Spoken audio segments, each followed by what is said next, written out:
Not far outside the city of Grand Rapids lies the town of Marne, Michigan, located in the scenic western portion of the Lower Peninsula of Michigan. It has been another beautiful summer day here today on the Saturday of Labor Day weekend, but as the sun sets, the lights come on here at the Berlin Raceway, where we are set to go racing for the final time in the 2015 season of the American short trackers Voltson Super Trucks. With impressive spectator accommodations, dozens of drivers that compete across several different classes of racing every week, and of course, a tricky and unique oblong oval that provides a challenge to the drivers and a thrill to the fans, Berlin Raceway is about as good as it gets in terms of grassroots American short track racing. Tonight we are sure to see another exciting race to conclude the 2015 season, the second running of the Voltson Marne 100. The qualifying format for this race will remain the same as it was last year, as the number of trucks that have entered the race is also the same. 26 drivers have showed up, but only 21 of them will get to start the feature.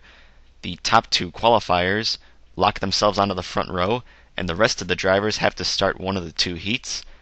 The top 9 finishers from each heat transfer, as well as the fastest time trial qualifier who fails to finish in the top 9. Time trial qualifying was held earlier in the day, where Darrell Quick and Kevin Thompson locked themselves into the race with front row starting spots. It's a bit of a pleasant surprise to see Thompson make the front row, but not much of a surprise at all to see Quick take out the pole. This is his 4th pole position of the 2015 season, and he also started in second for this race last year. This will give him 5 championship bonus points to help his title efforts, as he and Danny Vigo are both trying to hunt down Michael McKinley in the race for the championship. We now begin coverage of the first heat race of the night, where the 3rd fastest qualifier, Hunter Blaze, leads the 12-truck field to the green flag. Blaze has not won a race in this series yet, but he has probably been the most talented driver who hasn't done so.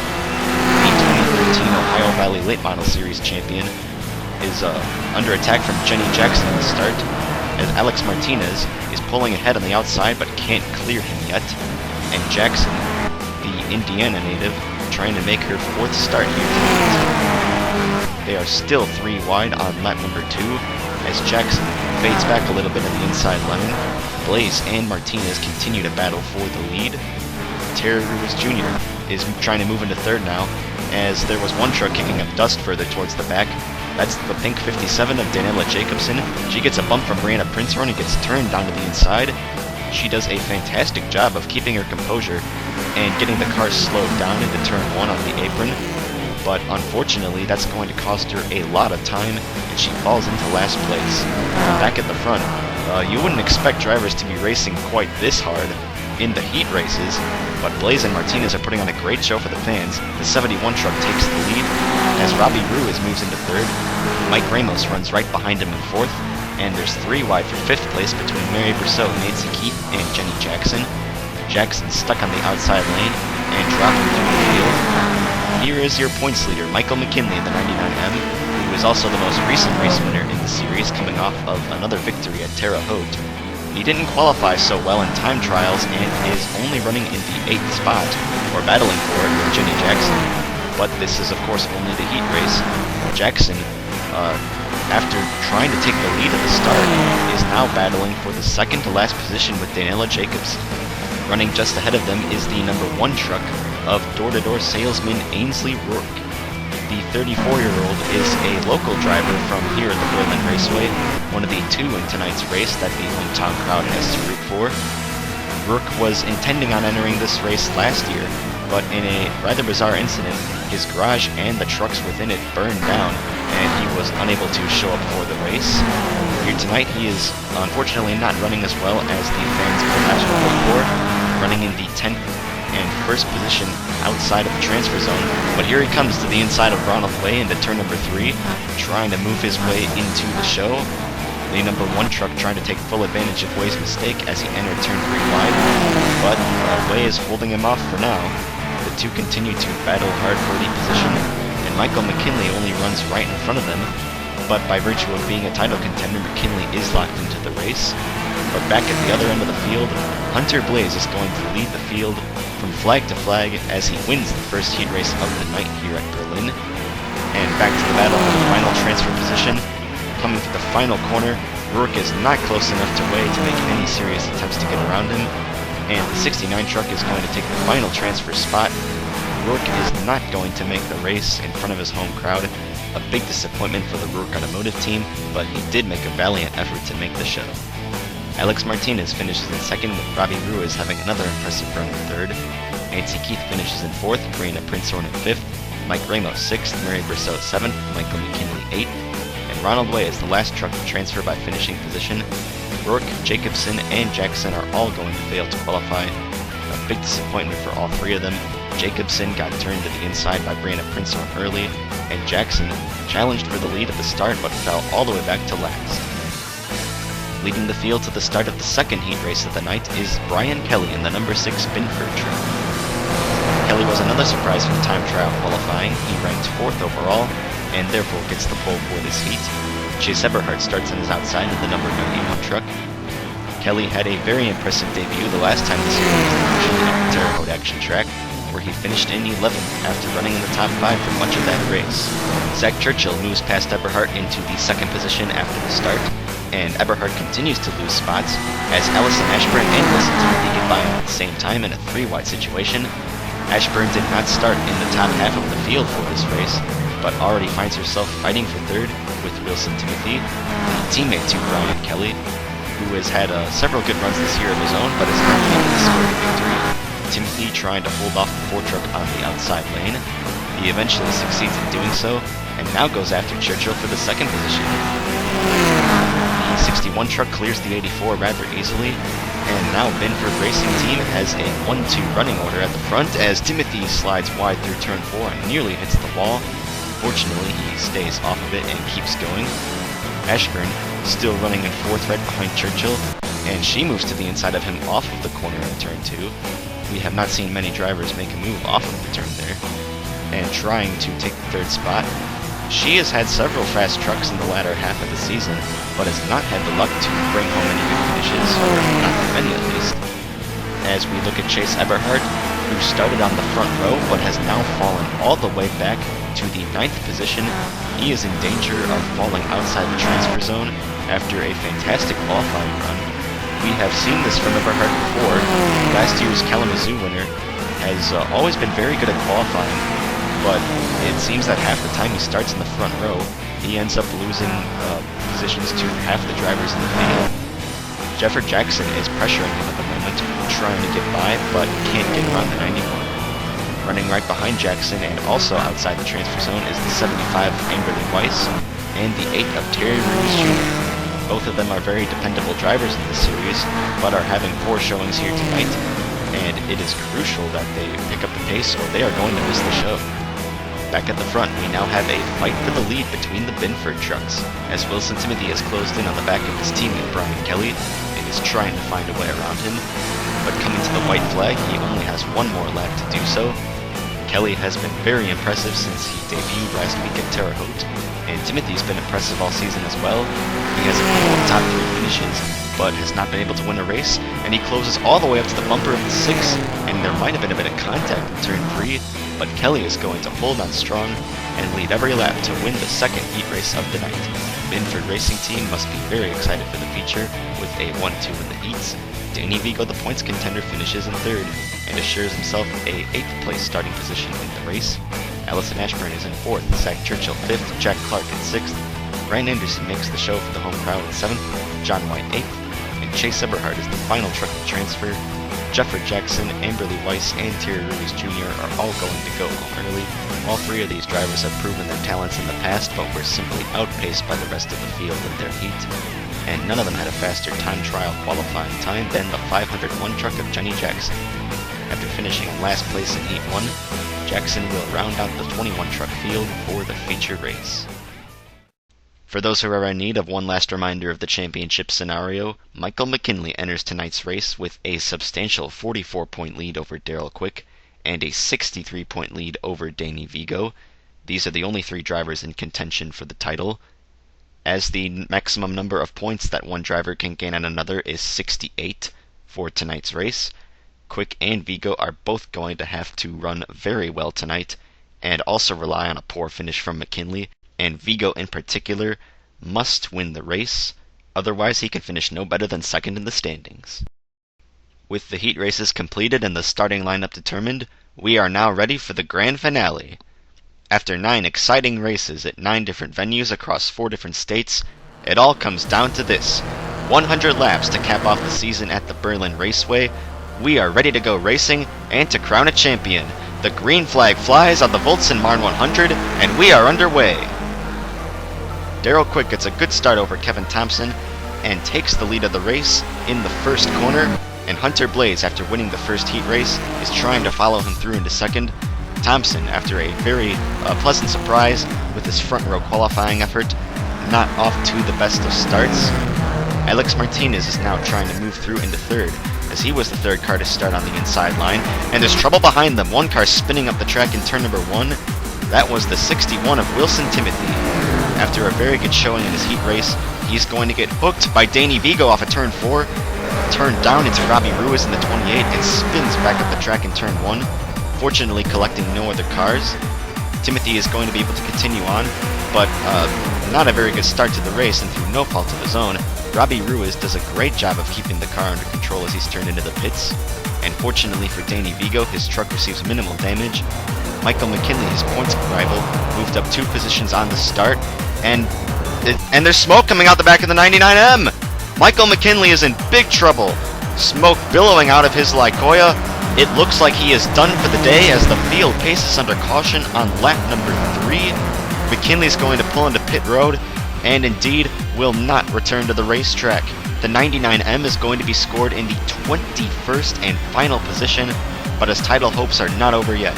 This championship is going to be determined by what Daryl Quick and Danny Vigo can do over the remainder of the race, and whether or not they can take advantage of the opportunity that they now have. After the restart, Daryl Quick is still your leader, and Brian Kelly begins to work his way forward. He passed Kevin Thompson in the first corner after the green flag, and Thompson is now getting passed by Nancy Keith. And now coming under attack from Danny Vigo. Thompson is not having a very good start to this race, but Vigo turns him into the grass, and Thompson comes back up the track and into the 80 truck. He spins up turn 1 and wipes out the Ford truck of Allison Ashburn, who had nothing to do with the initial contact. Vigo is not doing his title hopes any good. He was very lucky not to wreck himself on lap number 2, and he is still not being very cautious around other trucks, spinning Thompson up the track and taking Allison Ashburn into the wall with him. I would expect an accident like that to warrant a caution, but in this instance it did not, and the field race is on. Brianna Princeton is having one of her better runs of the season so far. She is running in the 7th position, but apparently holding up some trucks behind her. As you can see, positions 7 on back are running very closely together, and at the end of this line of trucks is the 333 of Ron Anderson and 4 of Allison Ashburn. Anderson not showing much speed in front of his home crowd, but I'm sure he's pleased to have made the race this year considering that he failed to qualify last year. But Ashburn, apparently angry for getting wrecked just a few laps ago, is going to take her frustrations out on the wrong driver by turning Anderson to the inside, and fortunately for her, he's able to collect the car and avoid crashing, but he probably did not appreciate that from Ashburn. Kevin Thompson rejoins the race after getting some damage repaired in the pits, and merges back onto the track right next to the 80 truck of Danny Vigo. I would imagine that Vigo is very nervous about whether Thompson has any intentions of revenge, but fortunately for him that appears not to be the case. Thompson is in fact going to clear Vigo, and then get by Alex Martinez, who's running right in front of him. Thompson is 4 laps down, but appears to have a lot of speed in that truck still, as he clears the 48 and the 80. Nancy Keith has caught up to the back of Brian Kelly and is now pressuring him for the 3rd position. Kelly has been having another very good run here so far tonight, as has Keith, but she cannot find a way around the 6 truck and is going to resort to using the bumper on him, hitting the back of the 6 and running him up the track in turn 3.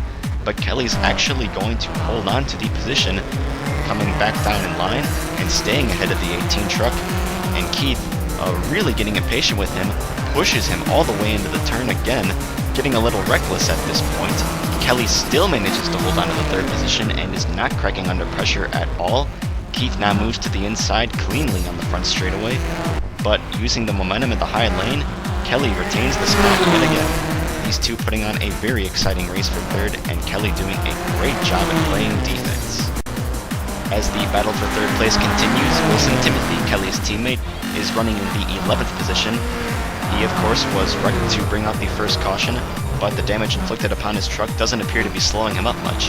He's been working his way forward slowly and surely since the restart, and is now on the inside of John White trying to move into the top 10. Immediately in front of them is the battle for 8th between Mike Ramos and Brianna Prinzhorn. These 4 trucks running very closely together.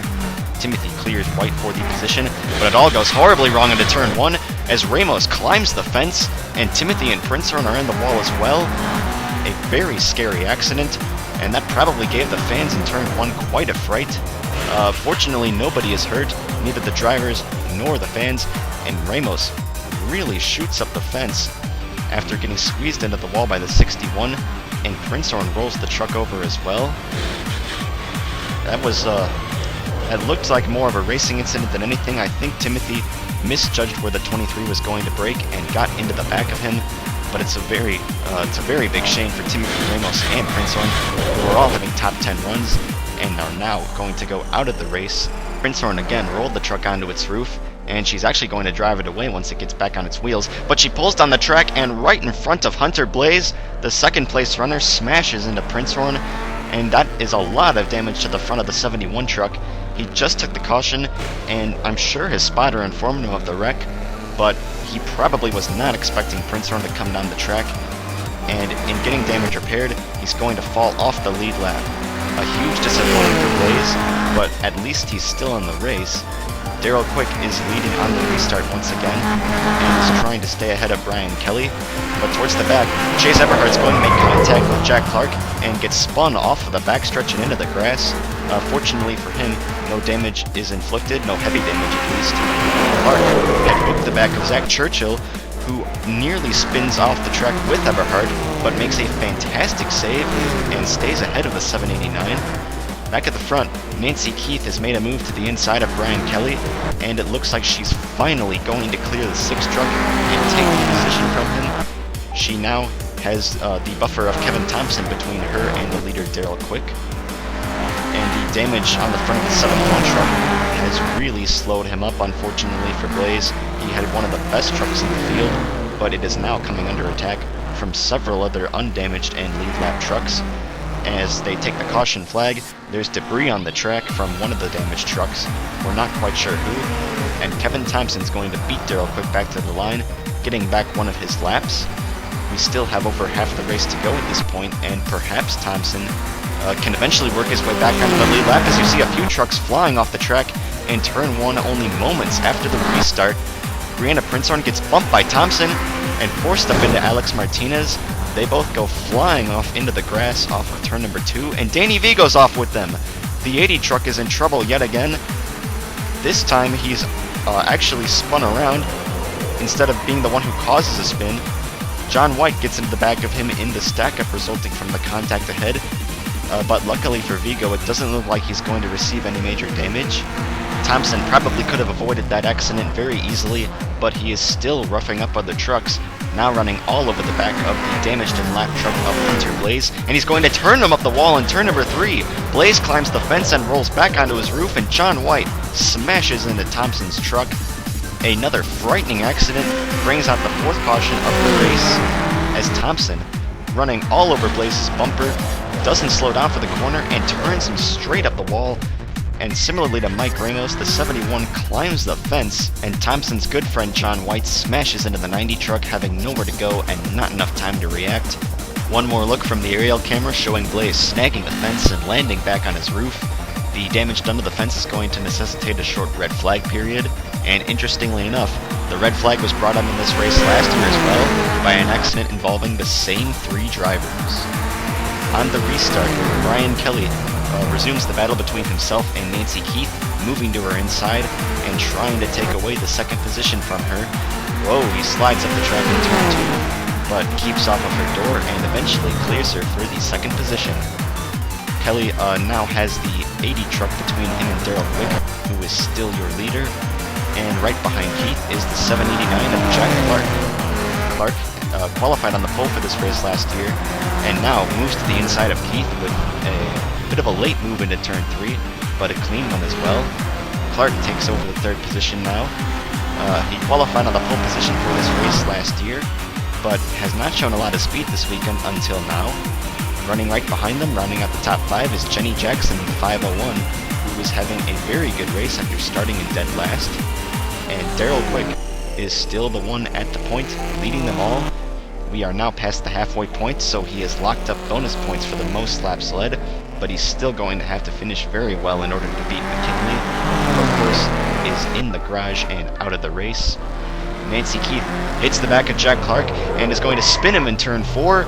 Clark only barely grazes the wall, doing a great job of keeping the truck under control.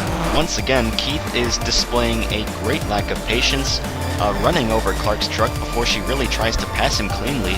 Jenny Jackson, running right behind her, is going to close up on the 18 as a result and pull alongside her on the inside. The two are going to battle side by side for several laps, and neither of them is going to gain an advantage over the other until Keith clears her on the outside of turn 2 with a run out of high lane, and Jack Clark is only running right behind them, probably trying to chase down Nancy Keith in the 18. Just ahead of them, Brian Kelly now finds himself in a rather lonely second position, but this is still very impressive from the Rockford Speedway racer. That track about half the size and with a much different layout than this racetrack, but Kelly has adapted very well to the Berlin Raceway. Ron Anderson is trying to chase down the 28 of Robbie Ruiz. Ruiz has been having a very good day after almost getting wrecked on lap 1, and Anderson was almost wrecked himself earlier in the night by Allison Ashburn. Running right behind them is the 69 of Ronald Way, the 84 of Zach Churchill, and the 25 of Mario Rousseau. All of them are having good top 10 showings, but they are on the tail end of the lead lap and are about to be caught by the leader, Daryl Quick. We haven't had a caution since lap 44, and as we look at the flyby camera, there goes Brian Kelly, who is running in second place, as well as the rest of the top 10 drivers. And there's the orange truck going by, Daryl Quick, who is your leader, and Danny Vigo, not far behind him, is still off the lead lap. And here comes Kelly back around again, running about a half of a lap behind the 82 truck. Quick is still setting a blistering pace, even as we approach the finish. And Kelly may not be done dealing with Nancy Keith yet. The 18 truck is setting some of the fastest laps of the race at this point and closing in on him slowly but surely. She of course led several laps last year and was only taken out of the lead when her truck experienced a random mechanical failure. Jenny Jackson is not running too far behind her, still having a very good race after only barely making the feature. But back at the head of the field, as he begins to lap Mary Brousseau, Daryl Quick remains unopposed as he takes the white flag and begins the final lap of the season. Quick entered tonight's race with a very minimal chance at taking the title, but after misfortune strikes Michael McKinley very early on in the going, Quick is going to capitalize, and in the most impressive manner possible, leading every lap from the pole to win the Voltson Marne 100. And with that, Daryl Quick becomes your 2015 AST Voltson Super Trucks champion.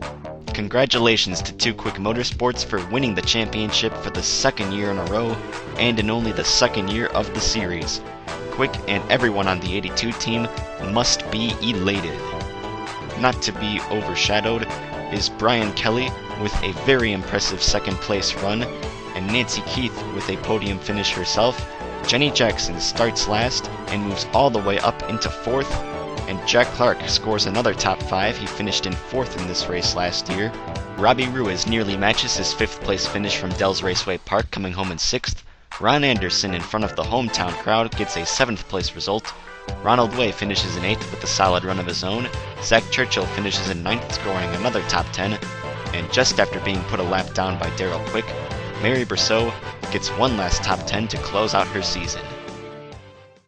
There are many drivers who have a lot to be proud of this year, but once again the grand prize goes to Daryl Quick for the second year in a row.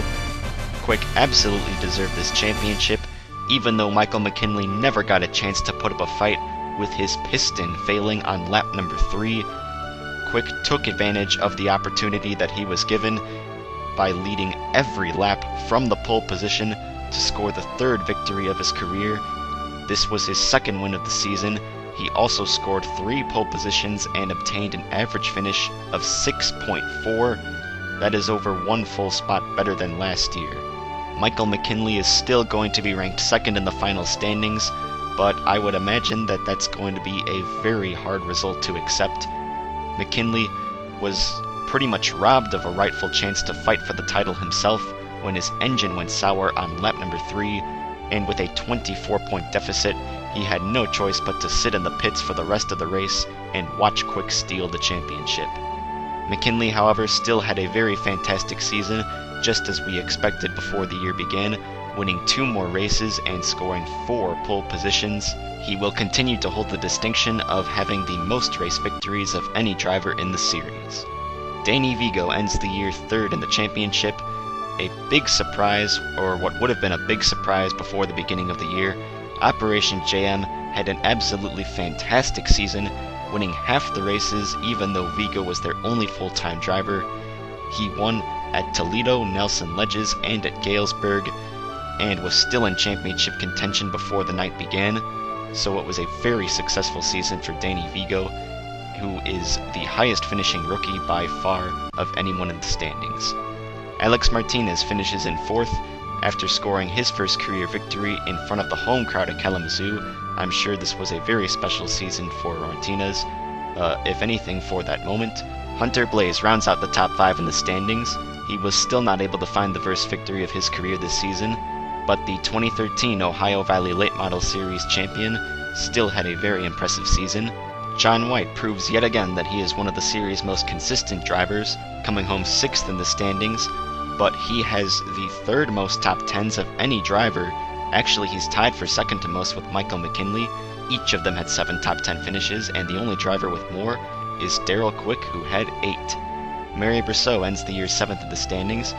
She perhaps did not perform as well as she did in her limited schedule last year, but still had some good results. Right below Brousseau in the standings is another former FARC DMR Regional Cup racer. Wilson Timothy finishes 8th in the standings in his rookie season. Mike Ramos finishes in 9th after scoring a couple of podium finishes this year. And Amberly Weiss, after failing to qualify for tonight's race, falls to 10th. Weiss had some very good races herself this year, but unfortunately was not able to find victory lane. Allison Ashburn, another rookie, ends the year in 11th, and Kevin Thompson received a 25-point penalty for his reckless driving in tonight's race, dropping him down to 12th.